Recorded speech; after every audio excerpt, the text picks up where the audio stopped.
Hello and welcome to this video dedicated to conjunctions. Now, what is a conjunction and what does it do?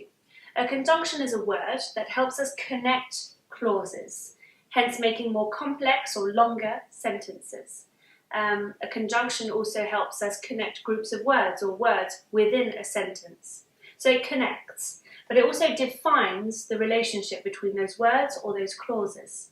And that enables us to have a text that flows. So it makes our text or speech flow. Those are the reasons why we use conjunctions. That's what they do.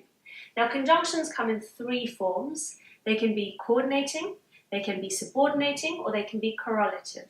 Now, coordinating conjunctions, there's a good way of memorizing them. If you memorize the first letter of each of these words, it becomes an acronym, fanboys. So those are your 7 main coordinating conjunctions: for and nor, but, or, yet, soon. Now, what do these conjunctions do? They help us link 2 equally important clauses. So 2 clauses, 2 sentences that worked perfectly fine without one another. So they were like 2 main or 2 independent sentences or clauses. And we're just simply adding a word between them.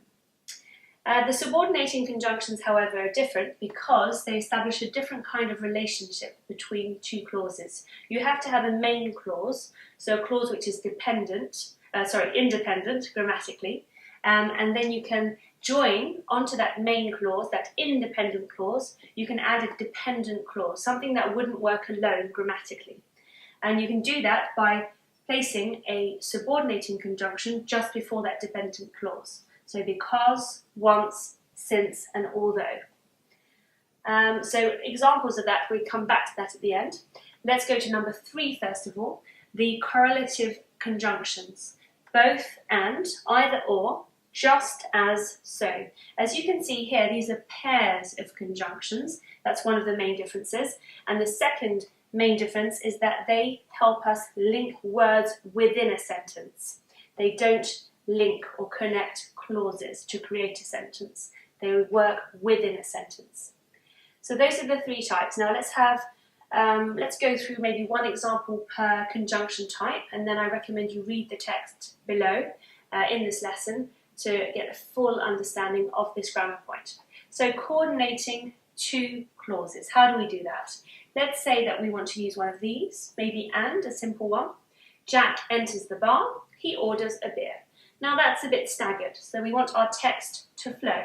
Jack enters the bar and orders a beer. You see, it flows. It doesn't really establish a relationship between the 2 clauses.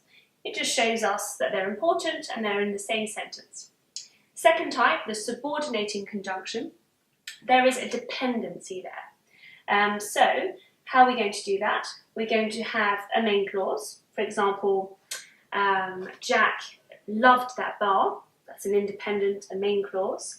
And then we're going to give reasons. So we're going to add a dependent clause to that, because he had been there all his life.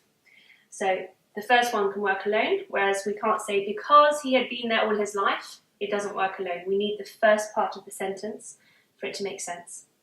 The third type of conjunction, the correlative conjunction, we can say, for example, he liked both dessert and savoury food. So he liked both sweet and savoury food, for example. Completely random examples, as usual. So please read the text for more illustrations of this point. And that's it for today. Thanks for watching.